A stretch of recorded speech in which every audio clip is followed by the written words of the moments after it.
Saudara-saudaraku ini tidak mengerti, makanya mereka tersesat dan murtad. Karena apa? Mereka tidak mengerti yang namanya dikotomi Yesus. Alkitab harus dipandang, dimengerti dengan cara Alkitab sendiri, bukan dengan cara kitab suci lain memandang. Jelas tidak kena, karena Alkitab punya cara pandangnya sendiri. Saya sesalkan saudara saya ahli bahasa Ibrani, Yunani, tapi tersesat karena apa? Menjadikan Yesus objek penelitian. Saya memang mengerti pola, saya punya live dan brur-brur ini dalam memahami Alkitab. Mereka mencopot-copot ayat yang bicara tentang dikotomi Yesus sebagai manusia saja. Ya, mereka tidak mau pakai ayat-ayat yang ratusan jumlahnya di Alkitab tentang Yesus adalah Tuhan, Yesus adalah Allah. Hari ini saya bisa bukakan kepada saudara ratusan ayat untuk menunjukkan bahwa Yesus Tuhan, Yesus Allah.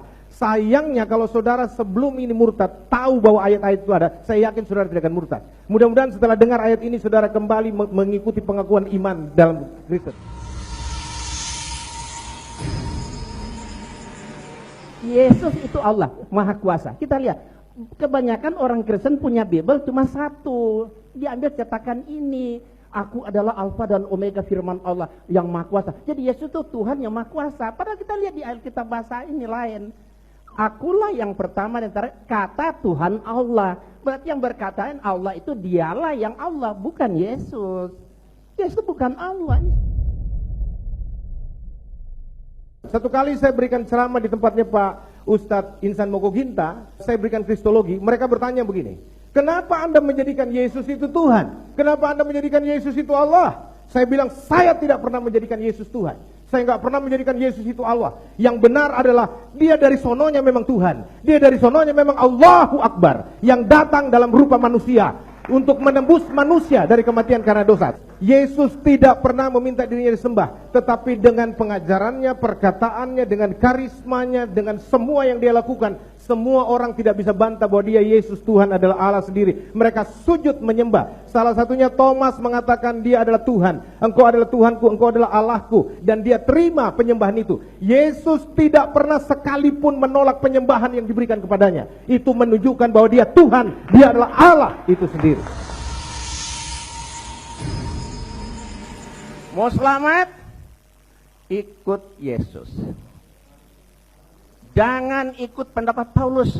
Paulus itu tidak pernah kenal Yesus, bukan murid Yesus, mantan penjahat, pembohong, pembunuh. Jelas sekali, banyak pengakuan Paulus. Apakah Matius, Markus, Lukas, Yohanes murid Yesus? Tidak, cuma Yohanes. Matius, Markus, Lukas bukan murid Yesus. Yang murid Yesus, Matius mencukai. Matius 9 ayat 9 sampai 10. Markus dan Lukas tidak, bukan murid Yesus. Tidak pernah kenal dengan Yesus. Katanya sekarang di sini, ada nggak orang Kristen mau mengakui ini dan mau bersyahadat saat ini? Angkat tangan, ada nggak? Ayo, coba, ada nggak? No, coba. Mana? Ada yang mau masuk Islam hari ini? Waktunya habis. Ya, nama saya Ahmad Junullah. Saya ingin mempertanyakan kepada para pendeta. Menanyakan bukan mempertanyakan, ya. Menanyakan ya. Ya. Yang kami pahami dalam Islam itu, jika kita menolak Al-Quran maka Allah memberikan tantangannya untuk membuktikan kalau Al-Quran salah. Nah, saya menolak ketuhanan Yesus. Bagaimana Yesus menantang saya untuk membuktikan kalau dia Tuhan? Kalau menolak Al-Quran ada sanksinya. Apakah Anda pikir menolak Yesus enggak ada sanksinya? Sanksinya mampus. Yohanes 8 ayat 24, kalau engkau tidak percaya bahwa akulah dia, engkau akan mati dalam dosamu. Mati dalam dosa itu binasa untuk selama-lamanya. Yesus berkata lagi, kalau engkau tidak percaya akan apa yang kusampaikan, tidak percaya bahwa akulah Mesias, anak Allah yang hidup, maka firmankulah yang menjadi hakimmu. Jadi Alkitab, seluruh kesaksian Alkitab perjanjian lama dan perjanjian baru, itulah hakim.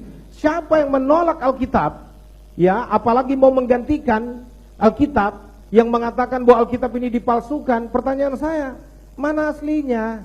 Halo? Kalau Alkitab katanya sudah dipalsukan, tunjukkan aslinya dong. Tapi saya setuju, Alkitab sudah dipalsukan. Saya tahu yang palsunya itu apa? Adalah kitab yang tidak mengaku bahwa Yesus datang sebagai manusia, Dia yang adalah Allah yang datang sebagai juru selamat, dan yang tidak mau mengaku, itu palsunya. Nah, kuncinya iman orang Kristen adalah Allah datang dalam rupa manusia. Bila Yesus adalah Allah yang jadi manusia, maka kita mengharapkan Dia untuk satu, turun ke dunia dengan cara yang luar biasa. Kelahirannya orang tahu caranya luar biasa, sudah dinubuatkan, Dia lahir dari seorang perawan, lalu tidak berdosa. Dia harus tidak berdosa, dan Alkitab membuktikan Yesus tidak ada berdosanya. Siapa yang bisa buktikan Yesus berdosa? Lalu melakukan perbuatan-perbuatan ajaib, mujizat. Nabi lain tidak ada mujizat, tapi kalau dikatakan Yesus pelaku mujizat, ya dan amin. Memberikan kesan berbeda yang kuat dengan manusia lain, berbeda. Yesus beda banget dengan semuanya. Lalu mengucapkan kata-kata terbesar yang akan dikenang sepanjang masa. Salah satu perkataannya, kalau dunia agama mengajarkan kasihilah sesamamu manusia, Yesus maju selangkah dan tidak ada orang bisa ikuti itu. Dia katakan kasihilah musuhmu. Itu perkataan yang besar. Meninggalkan pengaruh yang abadi dan universal, memuaskan dahaga rohani manusia. Dan kalau Allah jadi manusia, Dia harus berkuasa atas maut. Maut tidak bisa menahannya, dan Dia harus mengalahkan maut. Buktinya Dia bangkit dari antara orang mati. 500 pasang mata menyaksikan Dia bangkit dari antara orang mati dan naik ke sorga. Dia naik ke sorga untuk menyatakan Dia kembali kepada ketuhanannya, kepada kealahannya, untuk menanti Anda semua bertobat. Dia menyediakan tempat bagi kita yang percaya kepadanya, supaya kalau Anda percaya, digaransi pasti selamat. Hanya iman Kristen di muka bumi ini yang menggaransi keselamatan orang yang percaya kepada Yesus. Di luar Kristen tidak ada garansi. Itu sebabnya saya katakan, percayalah kepada Yesus supaya Anda selamat. Hari ini saya sudah bicara tanggal berapa ini? 26. Injil sudah disampaikan tanggal 25 bahwa Yesus satu-satunya juru selamat. Tidak ada juru selamat, tidak ada yang bisa bawa engkau ke sorga kecuali orang yang memang datang dari sorga. Ya. Kalau orang yang datang dari sorga adalah Yesus, maka dia tahu jalan ke sorga. Orang yang tidak pernah ke sorga tidak mungkin bisa bawa saudara ke sorga. Hanya Yesus yang bisa membawa Anda ke sorga. Masih 2 Inilah detik, keyakinan iman kami. Masih 5 detik. Masih 5 detik. Itu sebabnya saya katakan kepada saudara, ya, bahwa ini saya harus sampaikan kepada saudara bahwa Dia satu-satunya Tuhan, satu-satunya Allah yang hidup dan yang benar. Itu sebabnya saya katakan bertobatlah sekarang, terimalah Yesus kembali sebagai Tuhan dan Juru Selamatmu, supaya engkau diselamatkan. Amin. Tepuk tangan untuk Pak Pendeta, ya.